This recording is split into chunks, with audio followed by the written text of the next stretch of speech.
1994년 미국 휘트니 미술관에서 백남준과 설치미술가 강익중이 2인 전시회를 열었는데요. 이때 백남준이 강익중에게 물었답니다. 30세기에는 무슨 일이 벌어질까라고요.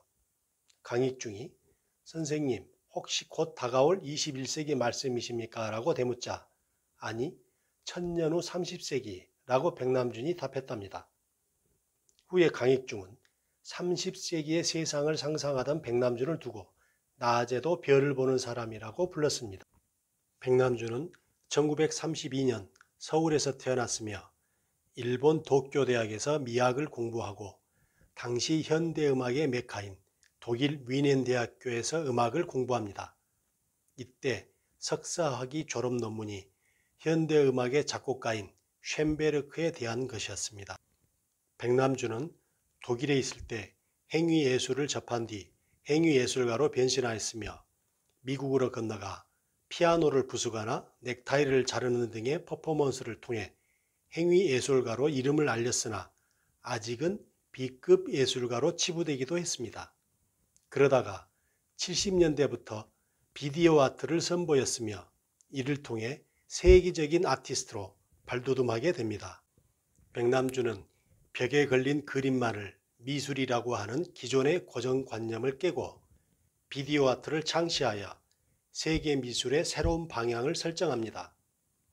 백남준은 63년 독일의 조그만 소도시에서 음악의 전시, 전자텔레비전이란 제목의 전시회를 개최하였는데 이것은 백남준 최초의 비디오 아트 전시이면서도 비디오 아트라는 새로운 미술의 영역이 탄생한 역사적인 순간으로 세계의 미술사에 기록됩니다. 백남준 당시의 예술가들은 텔레비전 같은 새로운 매체와 기계 문명에 부정적인 반응을 보이고 이를 배척하거나 파괴하는 작업을 선보이기도 했습니다.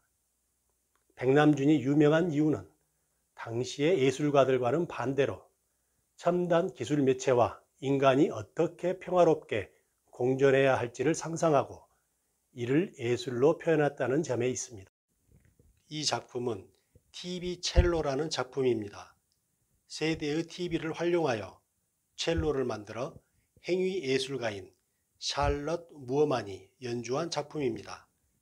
이 작품에서는 그동안 이분법적으로 바라봤던 음악과 미술, 예술과 기술이 만나 하나의 작품을 이룹니다. 유튜브에 관련 동영상이 있으니 참고하시기 바랍니다. 다음은 다다익선이라는 작품입니다.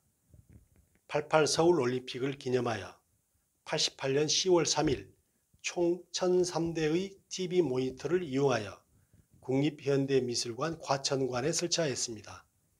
아시다시피 TV는 커뮤니케이션의 한 수단입니다. 따라서 다다익선은 사람과 사람, 사람과 기계 간의 커뮤니케이션은 많으면 많을수록 좋다는 의미가 될 수 있습니다. 백남준 시대에 만들어졌던 브라운관 TV의 부품을 구하기가 어려워 현재 작품의 보존이 문제가 되고 있습니다. 다음은 TV 부처라는 작품입니다. 명상하는 부처가 TV를 통해 자기 모습을 보고 있는 굉장히 묘한 분위기의 작품이네요.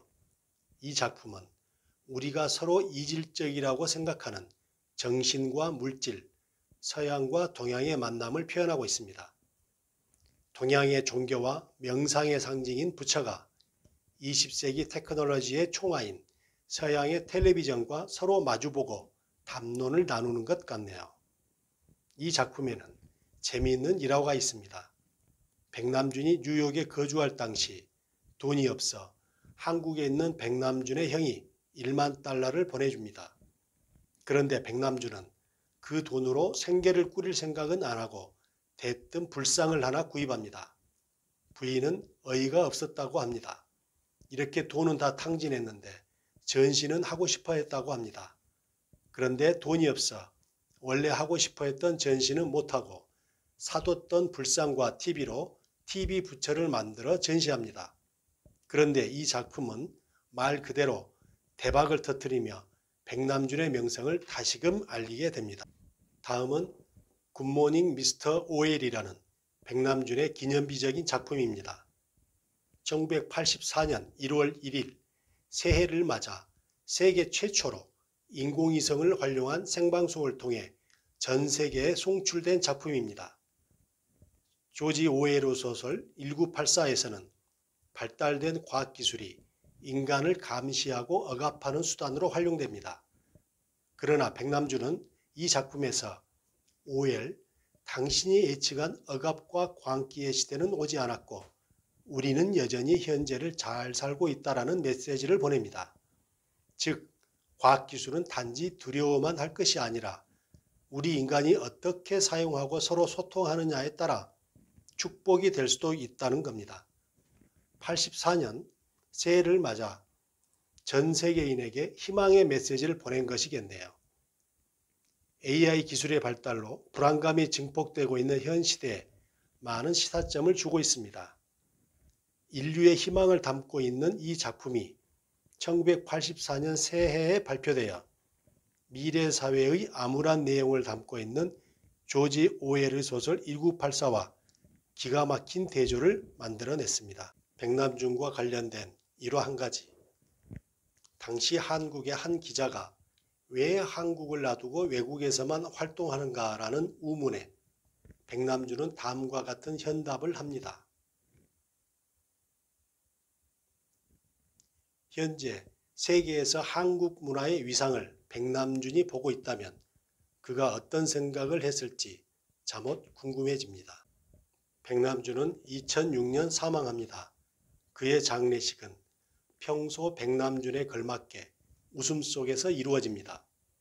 사회자가 관객들의 넥타이를 마구잡이로 잘라냈던 그의 이야기를 하자 조문객들은 모두 폭소했고 이에 참가자들은 자신들이 메고 온 넥타이를 잘라 그의 관에 넣어주며 웃으며 그와 작별합니다.